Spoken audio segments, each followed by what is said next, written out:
हरि ओम।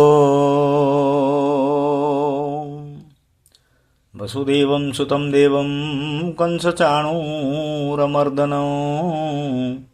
देवकी परमानन्दं कृष्णं वन्दे जगद्गुरुं। पार्थाय प्रतिबोधितां भगवतां नारायणेन स्वयं व्यासेन ग्रथितां पुराणमुनिनां मध्ये महाभारतम्। श्रीमद्भगवद्गीता पंचम अध्याय कर्म संन्यास युग। अर्जुन उवाच हे कृष्ण शुणी गूढ़ तत्व संशय हेला मने जात कहिल मार्ग संन्यासर कर्मर त्याग श्रेयस्कर पुणी कहिल जोग साधि कर्म संपाद निरवधि निश्चित करी मोते कुह केउटी प्रकृत रे श्रेय। श्री भगवान उवाच कर्म संन्यास कर्मयोग उभये मुक्तिर कारक किंतु ए विचार मोहर कर्मयोग ही श्रेयस्कर। मनरे द्वेष नाही जार नाही कामना पाइबार से नित्य सन्यासी संसारे निर्द्वंद सुख भोग करे। शुद्ध चेता से अवलीले संसार बंधनु मुकुले। ज्ञान ओ कर्मर मध्यरे प्रभेद निर्बोध दृष्टि ज्ञान जोगो ओ कर्म जोगो ज्ञानी दृष्टि से एक ए दुई मध्यरु गोटिए जे साधे उभयं को पाए। सांख्यर ज्ञान मार्गे जाई सन्यासी जहा थाए पाई कर्मयोगी से कर्मे रही सहजे से गति लभई। से द्रष्टा पुरुष न करे प्रभेदी सांख्य जगरे। हे महाबाहु कर्म बिना सन्यास मात्र विडंबना मुनिये कर्मयोग साधि लभंती आशु ब्रह्म गति।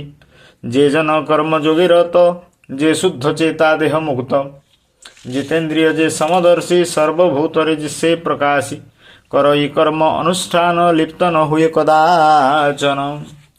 से तत्वदर्शी सुपुरुष न हुए कर्तृत्वर वश दर्शन श्रवण ओ घ्राण भोजन शयन कथन।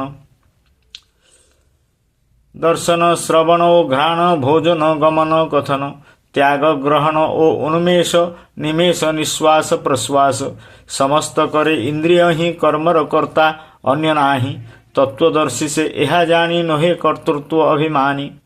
ईश्वर विश्वासी जे जन नाही आसक्ति अभिमान ताहार कर्मे पाप केबे स्पर्श न करे एही भवे। पद्मपत्र रे जेउ भली जल न रहे जेते ढाली मन बुद्धि ओ शरीर रे कर्म पाई की कर्म करे। जोगीर कर्म संगहीन निस्वार्थ कर्तृत्व विहीन आत्मशुद्धिर पाई कर्म करई जोगी त्यागी भ्रम। कर्म फल को त्याग करी दृढ़ मना जे कर्म करी कर्मनिष्ठा रूप पाए शांति निष्काम कर्मर ये प्राप्ति। जे विचलित कामे बस फल रे आसक्त पुरुष से लिप्त हुए कर्मायने पड़ई कर्मर बंधने। जे जितेन्द्रिय कर्मयोगी देह धरती देह लागी निवास करती सुखरे देहर नवद्वार पुरे कर्म न करी न कराई आनंदे जानते काल बही। मन मध्यने कर्म शून्य देह केवल कर्मे लीन आत्मा जे प्रभु ये जीवर से की सृजई व्यवहार। कर्तृत्व कर्म कर्मफल आत्मा रे नाही तार मूल। मनुष्य स्वभाव मध्यरे जेउ प्रकृति वास करे से ही प्रकृति कर्मे रही निजे निज को प्रवर्तई। जे सर्वव्यापी निराकार पाप पुण्यर ऊर्ध्वे स्थिर ना पापे तांक प्रयोजन ना पुण्य करंती ग्रहण। अज्ञाने आच्छादित ज्ञान मोहे ग्रसित जीवगण जहार अज्ञान तिमिर आत्मज्ञान रे हुए दूर ताहार से ही आत्मज्ञान सूर्य समान तेजियान।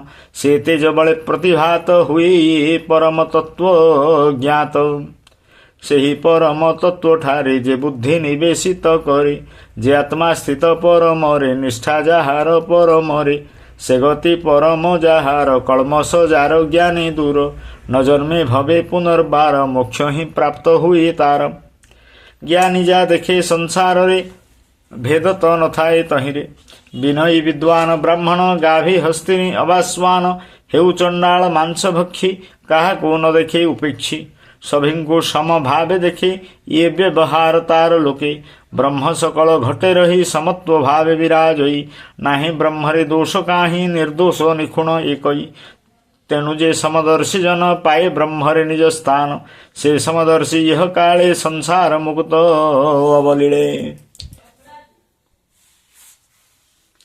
ब्रह्मज्ञानी जे ब्रह्मे स्थित चित्त जहार व्यवस्थित ता बुद्धि स्थिर मोह मुक्त नोहि विभ्रमे विचलित इंद्रिय भोग्य वस्तु जेते रहंती वस्तुर जगते आसक्तिहीन जेउ जन ता पाई एहा अर्थहीन निरासक्तर सुख स्थान रहे आत्मारे विद्यमान ब्रह्मरे चित्त सन्निवेशी अक्षय सुख भोगे वसी इंद्रिय विषय संयोगे जे भोग जन्मे मही भागे से भोगे सुख लेस नाही से सुख दुख आने बही क्षण के आसी क्षण जाए से सुख भ्रम उपजाए ज्ञानी कल्पई सुख सार आदि बा अंत नाही जार काहीं से सुख चिरंतन काहीं इंद्रिय सुखहीन जे प्राणी देह त्याग आगु देहरे सहे विकारंकु काम क्रोधरु जात से ही विकार मानंकु भोगोई रुहे विकारे अविकृत से जोगी सुखता को प्राप्त जे सुखी अंतर मध्यरे अंतरात्मारे जे विहरे आत्मार आलोके जे देखे से जोगी एही भूतलोके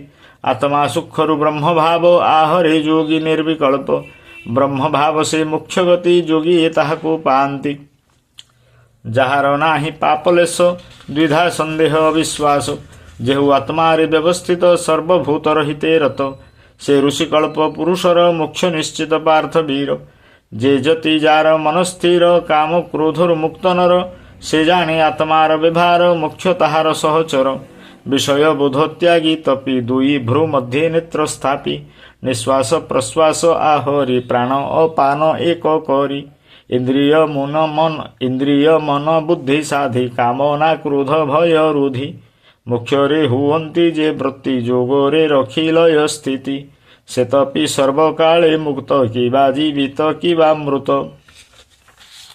से मुक्त जोगी मते जाने सर्वरूपरे शुद्ध ज्ञाने जाने से मुहि यज्ञ थाए हवेर भाग को मुहि पाए सर्वलोकर मुनियंता सर्वलोकर हित चेता ये रूपे जानी मोर स्थिति जोगी लभंती चिर शांति इति श्रीमद्भगवद गीतार ये उपनिषद ब्रह्म विद्यार जोग साधे श्रीकृष्ण अर्जुन संवादे संन्यास जोगर विषय समाप्त पंचमोऽध्याय कायेन वाचा मनसेन्द्रियर्वा बुद्ध्यात्मना वा प्रकृति स्वभावात् करोमि यज्ञ सकलं परस्मै श्रीमन्नारायणायति समर्पयामि